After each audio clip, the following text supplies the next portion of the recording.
An interesting dynamic is shaping up as the Republican Party does the initial steps toward choosing its nominee in 2016. Kind of like Baskin-Robbins' flavor of the month. Candidates are shooting up like fireworks and then settling back down to earth. In 2008, we had a very similar situation, but it was related to the primaries. When one candidate would do well in a primary, like Huckabee did in Iowa, he would dominate, and then other candidates came back and did better, and one primary after another permitted some candidates to rise and other candidates to fall, until eventually John McCain won.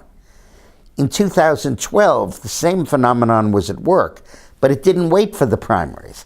It took place during the debates, when one candidate would do well in a debate and soar, and then he would fall back down to earth. Michelle Bachmann had her day, Herman Cain had his day, Rick Perry had his day, Newt Gingrich had his day, and ultimately the race settled down around Mitt Romney. But the debates in 2012 performed the same function as the primaries did in 2008. Now in 2016, we're in a totally new situation where it isn't the primaries, they aren't going to start for a year. It isn't the debates, they're not going to start until September.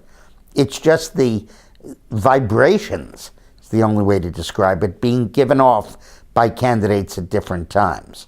A few weeks ago, it was Rand Paul's turn, and he was on the top of all of the polls and doing very well.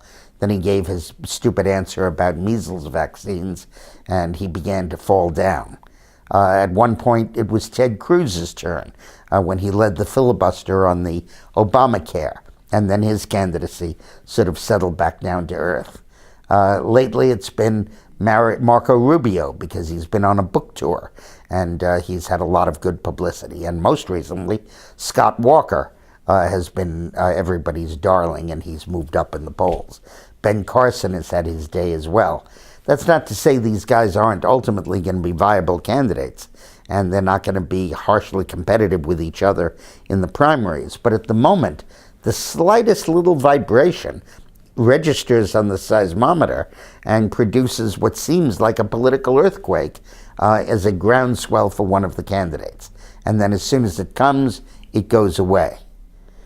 The reason for this, I think, is that everybody's watching Fox News. The entire Republican electorate is watching one TV channel every night, all the time. And when that insider baseball features a candidate, he soars. And then when it moves on, the spotlight moves on to another candidate, he takes his place in the sun. The second reason I think this is going on is that the candidates are so much alike. Other than Bush's stand on amnesty and Common Core, and Rand Paul's stand on intervention and isolationism and not being aggressive against Iran, all of these candidates more or less agree with each other on more or less everything. So it's easy to flip from one candidate to the other. There's no identifiable pro-choice candidate, for example, or there's no pro-Obamacare candidate.